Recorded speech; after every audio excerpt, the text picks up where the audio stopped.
in those lanes. Kennan's going to be the first one banned. Haunter putting a little bit of an impact on that there in day one. It's one that MMD doesn't play as well, so exactly. Banning it on blue side, given the power, is surprising, and also a ban towards Svenskeren on the Iverns, just champs that Flashwolves just don't see very much. I also think the Ivern ban is extremely smart when you are first pick, like Flashwolves is this time around, because the two champions that Sven has been looking pretty good on is Ivern and Lee Sin.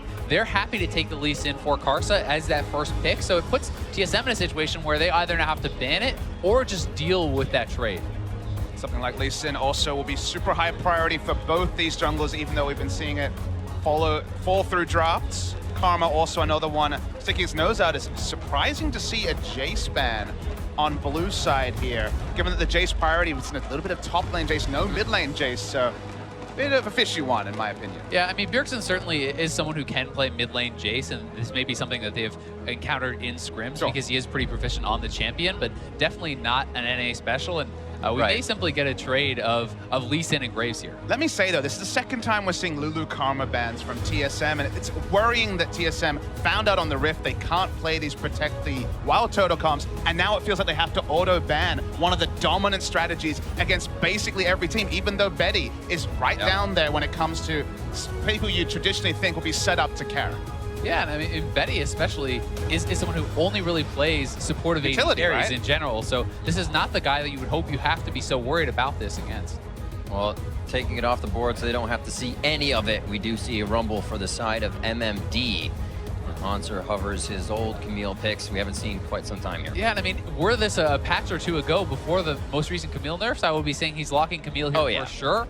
But that said, he hasn't brought it out and may not have the confidence to do so after the most recent nerfs. So the question becomes, what does Haunter have in his pool that can match up well against the Rumble with Kennen gone, with Camille nerf? Yeah, that big nerf is the nerf to the W sustain off minis. You wanted to kind of max up in a lot of matchups just to have counter push, and this is one you can run, and it is one that Haunter has shown that he can play, but he's certainly not a Kled god if they elect into it. However, the Fizz is one that we've perhaps looked over. So we're talking about hovers, all of them good against the Rumble, and he settles on the Fizz. And we have to remember, Fizz also can go mid lane. It has been played in mid lane. Hey, look at those summoners though, so come on.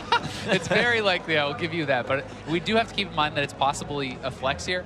Jensen liked to play it in mid lane. Some people did play it in mid lane in NA, and I think it can still be a pretty powerful pick if they see a good pivot. And the funny thing is, you know, you look at the summoners, he's changing them up now. It's also a blocker pick for Syndra, because we've already seen from Faker, and historically, there's a strong matchup into Syndra, who is this pretty staple blind pick mid lane, which is so important on blue side. So it is serving double duty, and that's a smart draft from TSM. You have to say, if you are TSM, and if you are a TSM fan, you are very happy with the draft so far. You have Svenskeren on what is probably his best champion. You have Haunter, who could be having a very advantageous matchup in the top lane, and I think that it's a lot of comfort picks, but it's also things that make sense within the context of the draft so far. And already show a bit of playmaking for TSM there. They won't be struck. If they're behind, you can get a fish in there and possibly make a play. Always looking to stay ahead, though. Might be tough now that we're looking at a Tahm Kench and Graves and a Rumble for the side of Flash And it's kind of amazing that we might see a blind Tahm Kench into an answering Braum for the second time today. When it was from SKT, that was very much showing that it was going to be the Twitch. It was going to be a hyper carry. So the read, when it comes to double support bans, maybe actually it will be Betty that's relied on here, because the only reason you opt into Tahm Kench this early is when you see double supportive bot laners banned, and you think, okay, Twitch, Kog'Maw, maybe we're going to get ready to go hyper carry in the bot lane. Yeah, it's certainly possible. I do think that Tahm Kench also offers the utility of denying assassin picks. You know, if it is an AP Fizz mid, it can block that out pretty well. I think you can do that as well, but I don't really love the Braum pick into the Tahm Kench. I do think that you can go an AP route and you can bully those lanes and get an advantage there, especially if they are trying to draft the Twitch. If you draft the Braum into this Tahm Kench Twitch lane, you allow the Twitch safety and farming that he wouldn't otherwise have if you have something like a Nami and a Caitlyn, which is much more of a bully lane. So it's fun that the Fizz has done the double duty. Now it's actually Flashwolves banning Syndra away, because Syndra is still that very safe blind pick champion on the side of TSM in the first pick on the second round of the draft. So doing a lot of do there, and of course does have that powerful matchup into the Rumble. The Zed is certainly a respect band to Maple, one that he was famous for at previous international tournaments. Surefire initiation taken away from Betty on his support playing AD carries. There's the Ash out. Now, what I'm expecting here from TSM Betty is known for playing the 3 supportive AD carries. You ban out Ashe, now you first pick the Varus in the second rotation. Yes. Then you're saying, well, your only comfort pick is now Jhin, which we're not worried about at all. Ezreal as well. He can play Ezreal, but he has far fewer games on things like Ezreal and Caitlyn and these sorts of champions. So I do think the pick ban shows a lot of preparation here from TSM and has been pretty good so far. We'll wait to see if they go with the last step. The other thing to like also is that Ezreal and Tahm Kench as a duo don't really have a lot of synergy. You normally take Ezreal because you can go for a riskier support because you have so much safety on the Ezreal, and the two of them don't push very fast either against the Varus Braum. Even Varus would do the heavy lifting there, so you're right. Based on reputation at least, they've got a really good spot in terms of approach to the draft.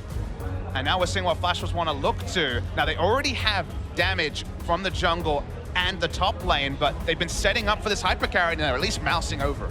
Yeah, and I mean, if they go that route, then Betty has to prove he's able to play it, because this is a guy who always plays extremely defensively. He builds defensively. He almost always gets tabbies early. He almost always gets a QSS early, and he plays scared. Right. And that's a Jhin. This is a great read from TSM, because this is his last comfort pick that they have left up. And I think Jhin is extremely weak in the current meta and very bad into Braum, by the way, which was already picked. So, you know, Flash Wolves here, it feels like they're going for comfort over like a strong pick in the draft. And it looks like it can all be absorbed. As you were saying, you get that the equalizer coming out, the curtain call coming down. TSM's just going to be able to stand around it or block it and then make their move. And the Rise comes in against, there again, comparisons to the last time we saw Flash Wolves, but it's not Ezreal. It's not a champion that can really run away with a team fight if he's not closed down at the start. Right. Even if he has a strong front line, not necessarily known being able to turn fights like an Ezreal. So I feel like Karsa has to do a lot of heavy lifting, especially in the early game, to really allow the Flash Wolves to have enough damage to go through into the late game. I certainly agree, and I think that Karsa is such a strong point for the Flash Wolves. You're going to have a pushing top lane with MMD on the Rumble, especially in the early levels. Fizz cannot really fight back, so that's where you have to look for Karsa to take advantage, maybe pick on Svenskeren a lot, who has been looking pretty bad in most of these games. And I do think that Karsa has the ability to get them that lead, despite the fact that I like TSM's draft a lot more. Both teams matching AP top and mid, AD in the jungle and at the bot lane. It's going to be a heck of a matchup here. Definitely some volatile fighting to come out. We'll have to see what happens in the early game, though. Eyes on Svenskeren in their previous game versus SKT. A little too hard, a little too strong, and started to put the team behind. The other thing I will say for Flash Wolves, while they're straight up 2v2 as far as poke and everything like that, their actual laning power is pretty low.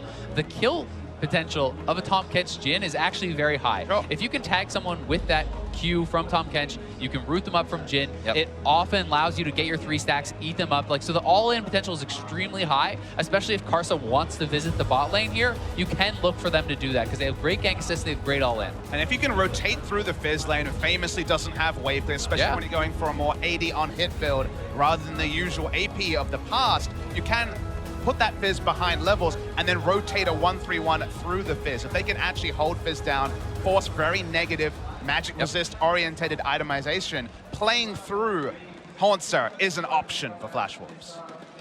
Well, you can see the setups on your screen. We will be heading into the matchup in just a few seconds. Yeah, I mean, it definitely isn't. We also saw lane swap earlier today. That's true. Anything can happen. Yeah, you never know what's going to happen here. Actually worked out pretty well, too. MSI continues. Here we go. Flash Wolves versus Team SoloMid. TSM 1 and 2. Flash Wolves 1 and 2 as they hit the rift. We have to remember Flash Wolves coming off a pretty extended win over the Gigabyte Marines just recently. Their confidence built up a little bit, but it also shows they know how to weather a storm. They know how to take it to the late game. But things like limited sample size and the other arguments you make for your favorite teams underperforming at the start of a tournament start to go out the window when we're nearing the 50% mark. There's 10 games for each of these teams in group stage, 4th for both TSM and Flash Wolves. So we're both looking for both teams to make a big impression to actually put in that hope for the top 4. Certainly, and for Flash Wolves, if you fall to 1 and 3, you know, as a team, what most people had power rank 2nd, that is pretty brutal. And Hauntzer's probably going to have to rank his E here, unless he already skilled up. Chasing on to Hauntzer. He has 200 HP, a few more hits. Gonna have to look for the hop, and E was taken. That was very close from Hauntzer. It ends up actually being beneficial for him because he gets a flash, but I mean, that's so risky to use the E that late. Sure worked out well, but I don't know if I can say that was a good play or not. Not even close, baby. I'm going to be glass half full. He obviously had not skill, doesn't have flash famously because you go for the ignite to have lane pressure as Fizz, and he does draw in a flash after he'd seen the quick draw already. Right. So glass half full for TSM for once from the Korean analyst. Says, nice play, Horns. Yeah, nice play as it did turn out. I do think it is going to be a little bit even more troublesome because you're going to get pushed in for sure already as the Fizz in the early levels by Rumble, and now you don't have your W to help you last hit under the turret, so certainly expect Haunter to give up even more CS in the early stages of the game. So he's going to get up there and be a few behind already as MMD lets that go straight to the mid and reset. I should say start, as it hasn't even started yet. And jungle path of Akash is actually a little bit unknown here, just because they don't have full control over any quadrant of the jungle. So where he passed from red buff, it'll probably just be predictably to his blue. But because they spent so much time chasing down Haunter, there was no double ward in the top side. The single ward around the entrance to Raptors goes down. So usually when we see those sort of invades, it's for an information rather than necessarily focusing on the kill. But it got so close, the information could never be drawn out.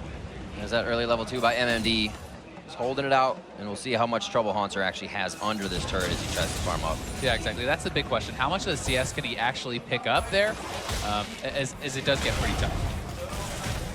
A few love taps in the bottom lane as Betty and Sword Art. As we said, they're not going to have too much pressure from this lane, are just able to keep putting the auto attacks on, threading them in between the CS. Not much of a lead there as all lanes are quite even. Starting things off, just Karsa's flash down.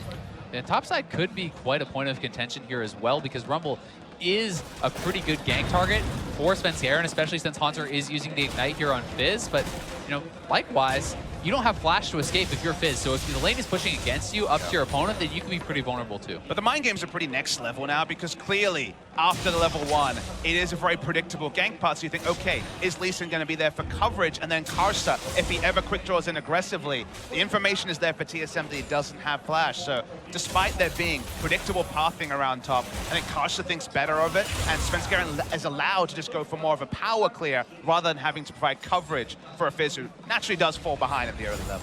And they have spotted this Graves actually over here. Sven now spotted out as well. Not sure if he wants to take this fight since he is down a level. Both double buffed up. He chooses not to and make sure he has clear vision with the Scryer's Bloom. But this also saves Bjergsen for a time. Junglers are known at this point. Haunter goes a little bit harder on the top lane with some aggression, knowing that's safe. I feel like this could definitely be a game that drags out to the late game. This does feel like it goes to 30 to 40, 50 minutes. You'd actually look and say, okay, who does that really benefit? My first impression is definitely TSM, just given that Fizz can really take over a game like this after a couple of items, can naturally itemize into both of the people he's likely to split push against with something like a Spirit Visage, just investments into magic resist. The pain is pretty inevitable as well. Definitely is, and even if you want to go for more of an aggressive split pushy build, you can go for things like Wit's End, which also work extremely well, I think, on both of those matchups. I'm waiting for the Trinity Force Pork. That's my favorite build. Of course. I remember Zatai building that way back when we saw the introduction of this top lane Fizz. I mean, that's certainly standard. You do expect those two items, but sometimes you can go even more aggressive than that. I come from the Korean region. They build a lot of magic resist. Maybe we get a Trinity Force. We've never seen a Bork. I've been hoping and praying for one. So. Okay. The full deep. That a lot, then if I get that from Haunter, I'm ready. Yeah. Body's so ready. You're just not asking hard enough.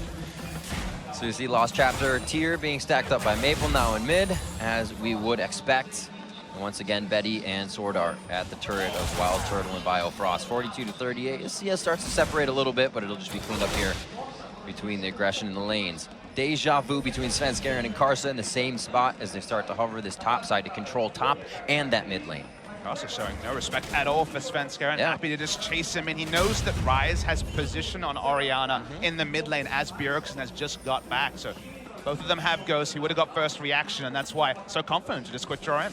And anytime Karsa is able to track Sven like that, it gives MMD the ability to push up very safely, knows there's no threat really coming in from that jungle. So as Graves, you want to essentially just be power farming here. You want to be tracking the Lee Sin. There's not as much of a requirement for him to get something done as far as ganking in there. I mean, his kill pressure is so low, even though you can talk about the instant cast snare from Rise, a Season 3 analysis point, if I've ever had one, it really doesn't work in the early game with that low CC duration. So the power farming, and as you say, the tracking, being more of a battle ward than necessarily a ganker, is what Karsa wants to be doing. And I'm surprised he got away with that, knowing how early that flash was blown.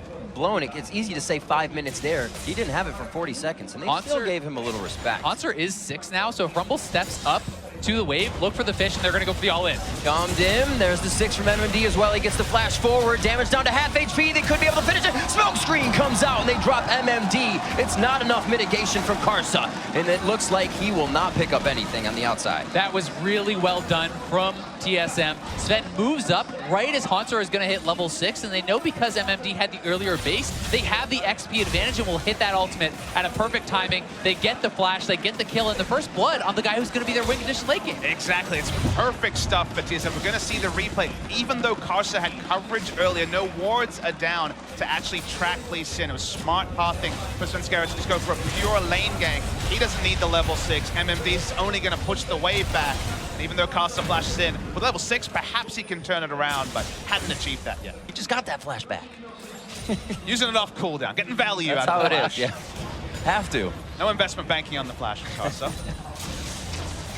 Recurve, Vampire Acceptor for Turtle. Serrated and some long swords for Betty, so they're kind of matching damage. As things calm down after the top side, Karsa's back to get red. And it looks like we got a little help from Sword Art here. They don't head towards mid though. I mean, everything is pretty stable across the map, but top lane is going to be very scary for MMD. You're going to see him playing with much more respect now. He can't just blindly push up, because if you shove in Hanser and his fish comes up, he will all-in you and chase you down in this lane. So you have to be pretty careful now as MMD. I mean, MMD's been in the spot a few times already this weekend when it comes to being behind. Hanser isn't going for any defensive itemization, again, like I'm used to, where it's usually Spectre's Cal before the start of the Trinity Force. Right. So gank might work as well. Flash actually forced out of Betty. Tom Kench was roaming for a ward, so let's say good trade there. Just the ultimate from the Varus, traded for the flash. Yeah, it's going to be very defensive lane. Now a control ward that looks very aggressive from Haunts in the top lane brush. It just doesn't feel like MMD will ever have the breathing room to be able to roam down and clear it. And that's the one word you feel you don't want to place, because you never have pressure on it, but Haunter's going to be able to camp right on top of it. No problem from actually taking E first. Really was able to stave off the pressure from MMD, farm up under his turret, and now up in CS after that kill. Looks like they're going to keep going. He's safe to stay in the lane. Just to give some credit here to Betty, I do not think that Jin is a very strong laner, and being up a couple CS, it was definitely something can't scoff at. But that said, he will really struggle, I think, against the Braum in the later stages.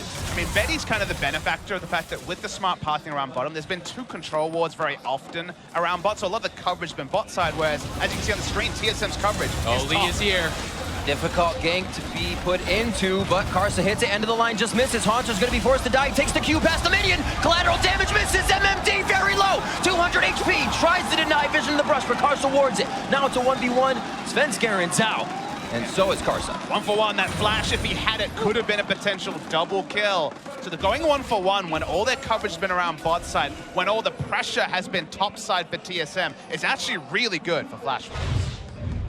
Yeah, it definitely is. And Hanser just took so much damage at the start of this fight. The overheated Flame Splitter really chunking him down. But a lot of credit to him, surviving so long here, allowing him to get that extra bit of damage out and make it a 1-for-1 and not just a complete tragedy. It does make me return to itemization. A lot of base values are there for the Fizz. I don't feel like working towards a phage is really needed compared to, say, for example, building into a Spectre's Cow, because you will inevitably take overheated Flame Spitter damage. The trades go much more one-sided if you can shrug off the damage largely from the Rumble.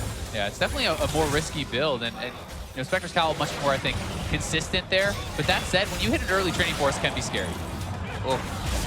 Flash down, that just means devour for Sword Art onto Betty, and he is safe after another Chain of Corruption, but now you can see that Chain of Corruption on cooldown is going off in bottom. I mean, you want to jump out and shout when you see a Chain of Corruption register. That's an ability that does miss very often, but unless it's on Tahm Kench, and Tahm Kench is the priority, predictably, it's not a hype moment. We didn't start shouting Riv, you managed to keep it together. We're doing all right. 10 minutes in. stay insane. Again, we could go super late here, guys. No, it's so true. Seeing the Orianna as well, if Haunter kind of gets leveled out, say, he's not going to be doing as much just assassin pressure. It'll be the Orianna shockwaves later with the Chum the Waters. But MMD has been taking a lot of pressure top lane. If they can't stave that off, TSM could have themselves a pretty fast game. So actually the rush for Wild Turtle, looking to sidestep some skill shots. The only reason there is fancy footwork from Haunter just to clear a blasting plan, given that's a popular gank route for Karsa. Certainly more than just flashy plays for him. Yeah, it's definitely smart to make those little moves. They can really shut down a gank because it means Graves loses his quick draw on the entrance to the gank. So, you know, as long as he is paying attention to the map, there's almost no way that's where gank is actually gonna work. I was gonna say, interestingly enough, an untouched mid lane, but now Bjergsen getting hit. We saw the Abyssal Voyage come in. Now the curtain call, if he can just dip and dodge, he's not even watching the show right now. He's out and it's easy. Flash and Ghost, though, to make that happen, so it could be a repeat. Both for the mid laners, just going back to mid. You know, still 4 summoners blown there actually by Flash Wolves because it's Sword Art Flash, right. Double summoners there from Maple, the ultimate from Jhin. They really wanted to move mid lane here, get the kill, and then pressure the turret. They're trying to take down the wave clear of Bjergsen. And that's the further loss is, okay, summoner spells, but Varus got free time in the bot lane. Wild Turtle picked up unanswered CS when he was losing CS. And okay, is still a few CS behind. But when you invest so heavily and have to kind of walk of shame all the way back to bot lane after picking up nothing, then, you know, Flash Wolves lose out on just a couple of 100 gold and also pressure that was clear on the map before they made that grand rotation. Well, looks like TSM won a little bit more, maybe first turret in the game. Dragon could be dangerous with MMD equalizer. We'll have to see. Been something Sven has really struggled with, getting caught out on evades. Looks like he is actually going to make it out. The burn doesn't take. Oh no! This is time and time again. Sven Skaren doing aggressive invades. The lanes are not in a position to help him if he needs it. And not only does he miss the smite, he doesn't even use it, which would have meant he got the health back and probably survives that. So didn't even get the smite off on the red, dies for it, and blows his summoner. It's pretty tragic. Great plays by Flash Wolves to pinch down on these. They're saying, yeah, we're taking hits, but that doesn't mean we can't punch back.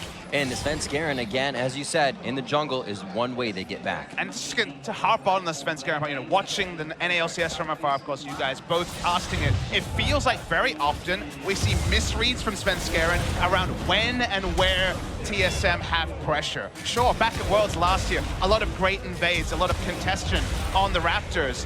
But okay, flashy kill by Karsa, but it's a symptom of a larger problem for TSM in that Sven Skaren and his lanes are not passing information, are not pressuring equally, because this happens too often. Once in a while, sure, but basically every game, unacceptable.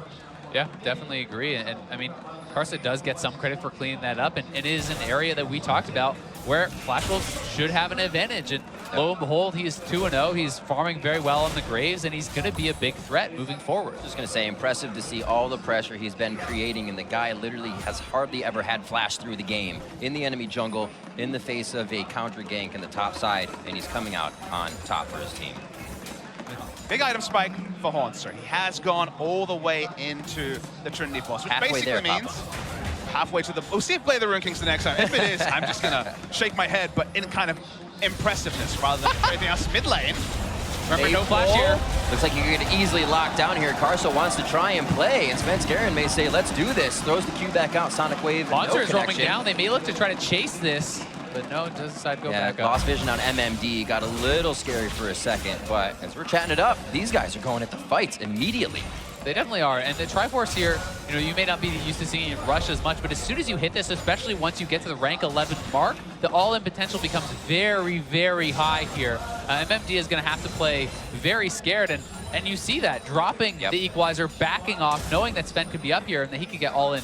But do they really need to draw the Lease into the lane when there's so much inherent kill pressure? If I'm MMD, I see the Trinity Force and just leave. Scott's just trying to battle over the Gromp.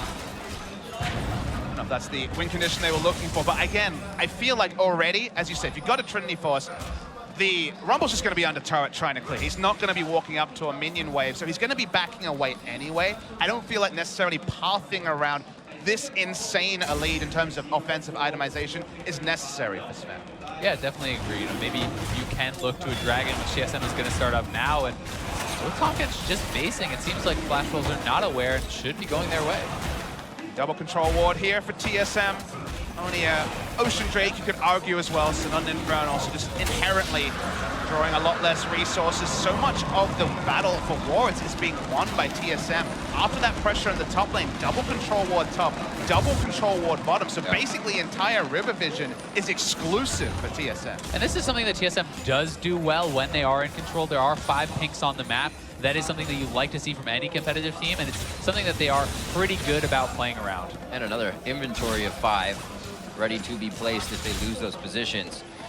Flash Wolves trying to get a few of theirs up as well, but a lot are on the defensive side. They don't feel comfortable guarding them. Sword Art in a pretty sticky situation. Hard skins up, the shield dissonance to give Biofrost the movement. Concussive blows aren't even needed, and he's gonna go ahead and stand over the wall. If he can make the W, he just flashes anyways. Command protect in. Karsa does not get this one on the collateral damage. Yeah, Sword Art trying to battle back on the vision, but a fight on top side. Oh, MMD! Doing about 200 HP to Haunter, but he zeroes out the Rumble in the top lane. And TSM win on both sides. The lure of killing the control wards forces the overset from Sword Art, and predictably MMD is taking out proxied between turrets in the top lane. So massive win for TSM, and you come back to the control wards. What it means is that TSM, with the scaling comp as we identified, is in comfort in multiple lanes, and that's why they continue to inch forward exactly as they dropped. Yeah, and I mean, if you hit the fish here, beautifully played from Haunter, Q's forward to get the extra range to land that fish, and then there's no way out for MMD, has no flash, and that ignite on the Fizz gives you so much extra pressure. And this time Svenskaren's there, again, unnecessarily, but he gets to see the sick play right up close, so at least he got the front row too. This is for the high five. Sis, great job. Only about 1,000 gold in the lead with all this action, but I feel like the pressure is going to start coming tenfold in turrets for TSM on the next one. Pressure can be measured in so many different ways, whether it's a kill feed that's going the way of the enemy, 5-2, obviously not a massive one, or just inherently, well, I can't enter lane, the Fizz has Trinity Force, or the control wards mean we have no vision advanced of our own side of the jungle. Speaking of no vision, we're seeing Svenskaren once again play through top, and MMD, that minion wave is way, way too far for him to even consider approaching. Yeah, and I mean, I think the big reason we're seeing Sven up here so much is they're trying to play through their strongest player right now in this game, and they are trying to get down the turrets, right? They really want to unlock that turret. If you can kill that off, Rumble has almost no safety. But at some point, it feels like sending an army to help Superman take down a supervillain. They've already got Superman. There's no kryptonite here at all, Azael. Nowhere necessary. Svenskaren cowers in fear. He thought maybe the Fizz was going to walk up next to him. I understand the theory, but I feel like the Fizz is already the one-man army that TSM needs. Fans just hyped. The fans are hyped. Haunter's controlling the lane. They're actually keeping MMD basically in his lane. Haunter's allowing all these minions to be denied. Should be able to take it here and start to spread the patch. Are they going to lose first blood because they haven't taken it? And that's, again, what I'm talking about is that they didn't need the Lee Sin pathing around this lane. He could have been trying to relieve pressure. They could have been trying to make something proactive. And losing first break or first turret blood when you have advantages everywhere is the part where you're like, okay, TSM, things have been clean till now. That's the VOD review circle mark right there. Part, it's going to have a big headache about 19 minutes in. Well, we'll see if this opens up Haunter more than it opens up Flash Wolves. I feel like it's a bit of a floodgate for both teams. Maple still charging up, but does have a little bit of power for himself. As you see TSM's kills, those 5 are across the ones they're trying to put power in. Haunter's 2, Svenskaren and Bjergsen. All those lanes they put to win these games. And TSM fans will be like, okay, what? TSM are winning. Haunter is doing great. Why are we harping on the mistakes they're making? It's because we want to shoot for extras. We want to have high expectations for every team at this tournament. Most of the teams here have been utterly regionally dominant. And for TSM to make very achievable, very clear mistakes goes against a lot of the clean play and undoes a lot of the advantages. Flash Wolves should never be trading up when the control ward line was all through the river, when MMD basically couldn't enter lane and is still 2 levels under Haunter. Yeah, and I do think, to be fair, TSM is in a very good position. They have massive advantage in the top lane. Bjergsen is farming very well. He has a kill under his belt. It's not like top lane is very far behind either. This is going to be the first do-si-do between Maple and Haunter. He feels like he can take him, but the army needs to be beat by an army, and Haunter pulls 3 to the top lane with him up. Looking for what TSM will do across the map, though. As you say, the army was drawn in this time, the Flash Wolves army, and TSM are not playing through top lane and still are trading up in some ways. They have a lot of map control. A kill on a Flash Wolves is good on paper for the Flash Wolves, but we'll see what TSM will do because they're looking for a collapse. Yeah, they definitely are, and they are moving up here. Haunter will have TP when he does respawn. We'll see if TSM can slow play this and kind of corral them in here. Equalizer down, collateral damage up. You do have the Jhin ultimate, but Betty's getting pretty close here for the fight. Looks like TSM makes their way to the top side, sticking together. Flash Wolves gain a bit of position. This may be a little bit of time they can use to get some more forward wards in and stop the TSM snowball. I mean, if TSM can move here to defend, they do have a ward. It's pretty far away, but there are some wards Haunter could look to TP to if they want to fight here. Now it looks like they're not going to. They could have looked for aggression, as you say, a teleport flank, Bifrost Flash ulting. Both of these possibilities, they don't lose the turrets. They look for, again, the perfect play, the measured play, and that's why, for now, defensive with Haunter again. It's about half his health bar for free. Be careful how confident they feel while they're alone in the jungle. Flash Wolves is moving as a squad right now. We do have that Cloud Drake alive. Good take. And while these aren't like the big Tekken Dragons, it's not an Infernal. You talked about it earlier, Papa Smithy, how this game definitely has the potential to go very late. And I think that anytime you're looking at a game that can go very late, you have to take into consideration the Elder Dragon. So many people bot lane, and Haunter make the great escape. They have a push down mid, but the minions really aren't past river here. Haunter's gonna die quite quickly, allowing Flash Wolves to recuperate and find themselves a reposition. And TSM just don't have the waves in the correct position to actually get anything off this. They can't really threaten Baron in time. Mid lane was not fully pushed up. They're going to try to move top and have Flash Wolves make the recalls and see if they can get up there in time, but looks like Equalizer is available, so Rumble's probably just going to drop it. There it is, straight down the middle of the wave, nicely done. You can get a shield on Svenskeren to help him get out from Bjergsen. But they're going to try and take this turret as much as possible. Who gets the turret? It's going to be Sven. And they're actually just going to safeguard their way out. Not really traded here on the bot side. Betty was choosing to back or go, and it looked like he couldn't make a decision, so he will just back.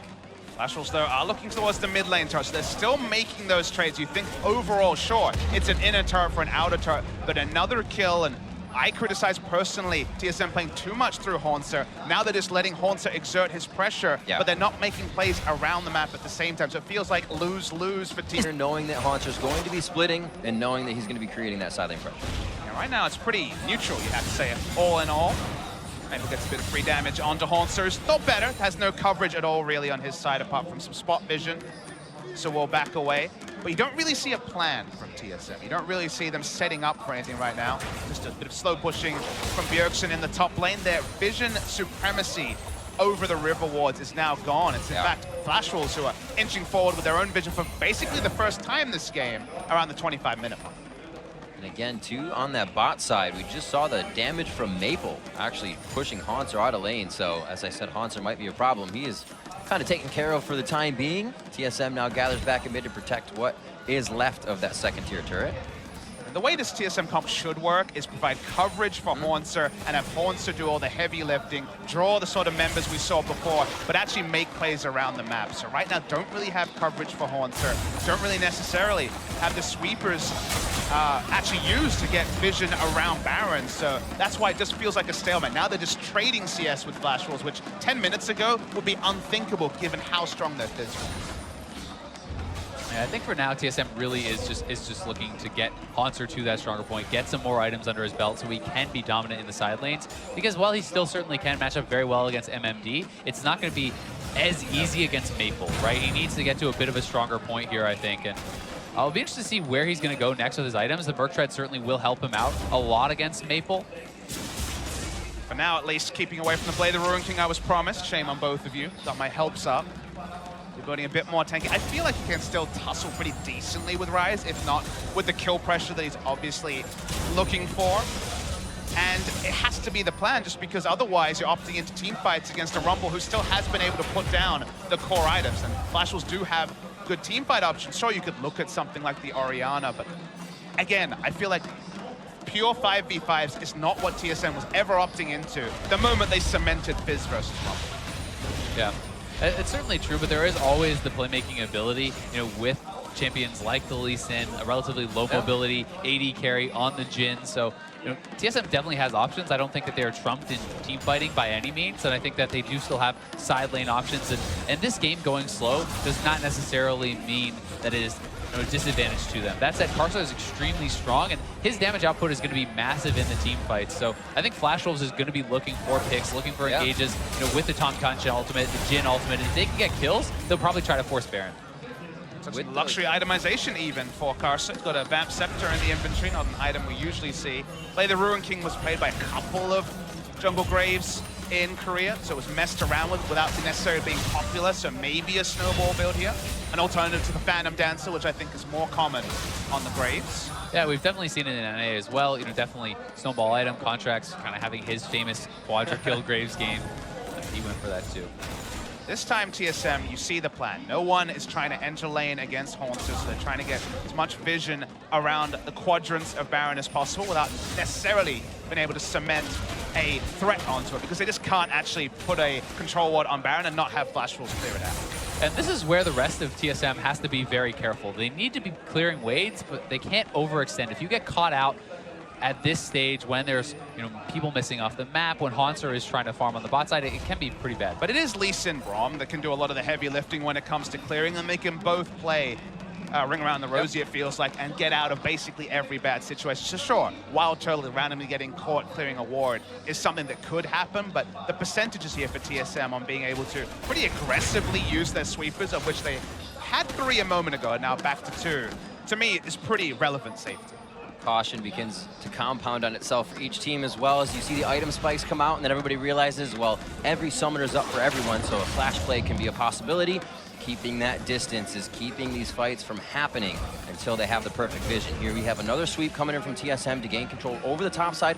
Another Cloud Drake is alive, and it synergizes pretty well with Flash Wolves' composition, Storm Raiders, Rise, and the rest of their comp. We'll see how they play this.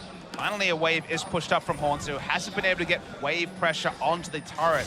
Take down a free objective. They do have control, as you say, around the Drake, because that is an equalizer. Oh, Biofrost gets locked up, throws up the Unbreakable, but he is broken and taken down. That is a 5-0-0 Karsa. No one else on the team has been able to pick anything up.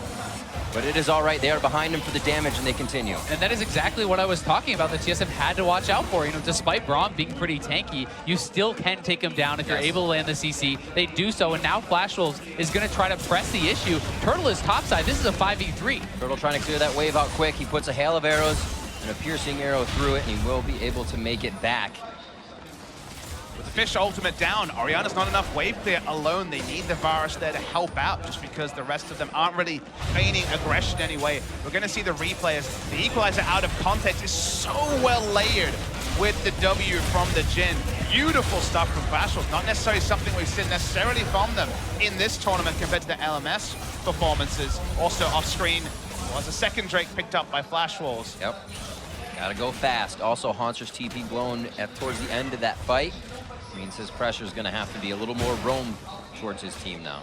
Yeah, he's definitely going to have to play around that, because this is a TP down, Fizz in the bot lane. Baron is certainly a threat at this stage of the game, almost 30 minutes in for Flash Wolves. Haunter's going to have to be pretty careful, and TSM cannot afford to get caught whatsoever now when your top laner does not have TP, because one death will mean a Baron force, I think, from Flash Wolves. And they're not even letting him get this first turret. Haunter says, I can just pressure this down quick. I'll be with you guys if we really need it. And Maple says, no, you will not. Having this first here continues to push it back towards Haunter so quick. He's going to keep his time. Yeah, Flash Wolves have done a really good job, I think, moving around the map with their lane assignments. I think, getting MMD out of a hard position by moving the team to take down Haunter multiple times, then having Maple answer him. They have really found intelligent answers, and now comes the flank. Almost gets the hit. Biofrost getting pushed in. They go onto the tank once again. Svenskeren in the back line getting hit up by the curtain call. Bjergsen's the next one. Svenskeren trying to get between the Lixa Swordar and himself, and Betty's now on the other side. They almost don't have an exit. They need to create one, but they can't find one. And Svenskeren's low, almost going down. Command protect. The dissonance not there, so the team can chase Bjergsen, chum the waters from Haunter. There was no teleport. It's been a long walk for him, and Turtle tries to turn it around. 3v1 goes down versus Betty, and that's 3 down versus 1. Turtle coming in on like a flank there, and this is what Flash Wolves wanted to do. They get the engage. Haunter doesn't have TP, and Karsa, if they can take down Haunter, this is for sure, I think, going to be a Baron. Pops him over the wall, a 2v1 now. Bjergsen there, low on mana, but should be able to dance around this one with Haunter. Karsa down. There's a shutdown, much needed for the team. They're still under enemy lines. They still have to find a way out. Jin and Rise fast approaching and not much space to juke. You just close your eyes, you know, Papa Smithy. They're going in. Bjergsen gets an auto attack. Haunter's been able to playful and trickster. One more shot, he should be good as it heats up. The Realm Warp forward as the deadly flourish misses. And Haunter looks like he's able to squirm out of this one, but you can't say it too soon. One shot from Betty is all it takes. I mean, Betty was under no pressure about 30 seconds ago when the fight started. It was kind of a calamity of errors by TSM. Remember, Haunter teleported last time. No way to enter this fight, and you expect Fizz to be the one messing up the backline Jin instead. Free shooting gallery for Flash Wolves. Haunter just continues. He thinks he's just going to take a turret, but there's no way for TSM to exit when they've juked this way, and it feels like Flash Wolves get everything, the ice cream cake, the cherry on top. It's all given to Flash Wolves. I mean, TSM just postured way too aggressively without having TP on their top laner, and I do think that, you know, Bjergsen and Haunter make the best of a bad situation by surviving and delaying, but now it's Flash Wolves on the Baron with those res timers. Right back into it. This is the control you look for a team.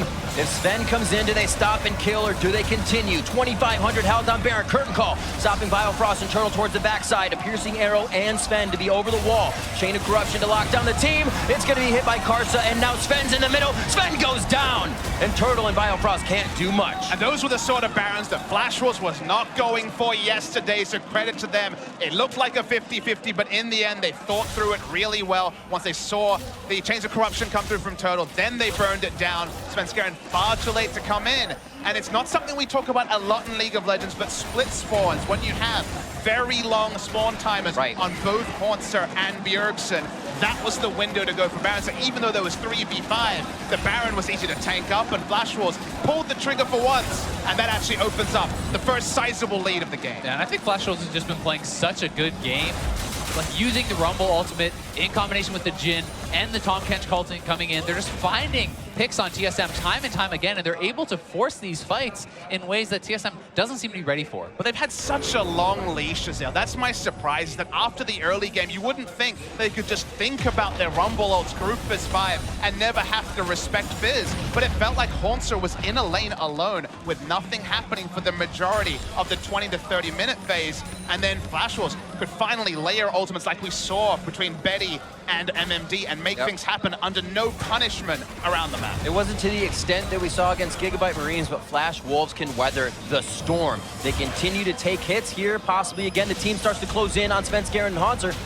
Zanya's in, Svenskeren wants to kick back. Glacial Fisher comes out. Sword Art now back with a shockwave. A lot of ultimates used here. And Maple now coming in. Turtle's in this phase, and Turtle's gonna be taking damage. Flash over the walls now. Biofrost is that target. Hit down goes Biofrost. Svenskeren now in the eyes of Karsa. It's gonna be Maple picking up the kill though. Bjergsen's trying to hide in the brush. Deny the vision, but a triple kill from Betty as he gets the damage in. And they still have the Baron buff. They're going to push down mid here. This should be an inhibitor at least. We'll see if Wild Turtle can get out, but it looks like he's going to be dead too. And these res timers are so long. It was a really nice flank from Maple. This is a bit comedic over here. Yeah, just walking around. Let's just call it delaying tactics there when it comes to respawns, but I think the respawn's going to get too big. As you say, 34 minutes in. Still, 29 seconds on any real wave clear. TSM, Bjergsen's still dead, so they're going to look for the end. Biofrost and Svenskeren, they can do a lot of hopping around if they need to, try to confuse Karsa and Betty, but I don't think they have any confusion on what the target is here. Biofrost throws up the Unbreakable. Baron minions coming in as they take down the first Nexus turret, 35 minutes in, and Biofrost gets melted. 7-1-7 Karsa as they look to the Nexus. The team's on it. This is gonna be it. 17-9. Flash Wolves take down Team SoloMid.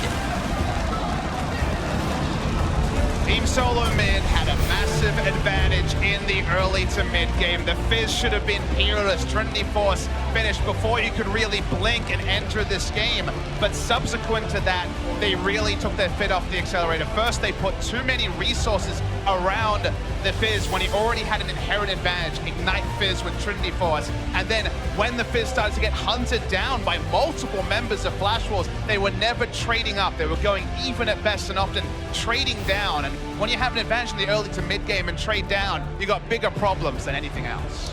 Yeah, I definitely agree. I just think Karsa and the rest of the Flash Wolves deserve so much credit for how they did play in the mid game, in the late game. I think they looked like the far superior team. They're always able to find the fights. You know, Betty on the Jin, whether it's meta or not, he looked very effective. 606 on him and 717 on Karsa. These guys were huge for the team, and I think Flash Wolves played very well with the hand that they were dealt, and TSM was not able to get the most out of the advantages that they earned in the early game. And we thought about the draft and we said, okay, to make this work, it needs to be Karsa. He was the one we singled out for praise. No longer Maple Karsa. Maple, a great mid laner. Karsa in career best form. And this was the game we were kind of waiting for through the first three. Some good games, but not dominant games. He was never actually all over the enemy jungler, even if his KDA was often impressive.